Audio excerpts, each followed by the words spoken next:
Assalamualaikum warahmatullahi wabarakatuh. Hudip dalam dunianya na senang na sedih wahai wari. Macam cara Jino tak dengar tabuh kisah uru yang sedih akan baca tambih Li Muhammad Pijai yang merdu saraka. Silakan. Assalamualaikum warahmatullahi wabarakatuh. Kauronyo kampung Podom ngon ulun tuan Muhammad Pijai pengarang saya Rakyat yang sering nonton YouTube maupun Ebi maupun berkenan Duh siat waat Bak TV ataupun Bak Saran. Orangnya nak baca tema dari ulun tuanya kisah nyata karangan ulun tua sendiri. Bak lun duduk dan bak lun malam hang dengun. Jadi mu pikiran itu biarlah sebuah tema lombuh judul Tijah Ia Mata.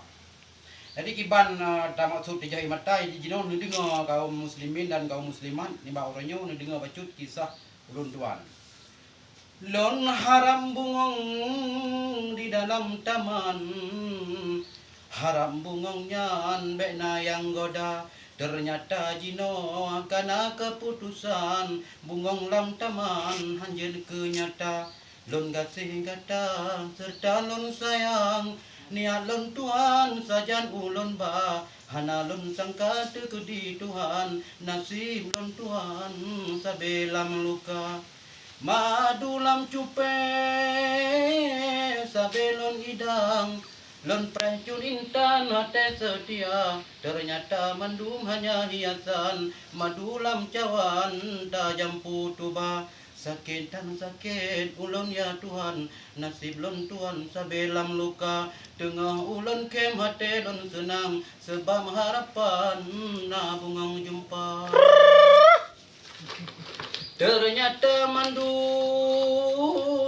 cuma menan-menan, datung lon Tuhan ke pura-pura. Bahkan sampai gata lagenyan, huden lon Tuhan gata ilanya. Dengan lon kutun sabe malam, demi cun intan ulun menjaga. Pakai lam HP sabe lon simpan, demi cun intan lon pegang haba. Allahu Rahman, jina lon Tuhan mana ia mata. Nabi ya Allah nasim lon Tuhan, nuju ke jalan hudem bahagia. Ada hamba mane tunggu umpung cem subang, ada hamba mancang ane cem pala. Mungkin ke ono bacun karangan kisah lon Tuhan hudep lam donya.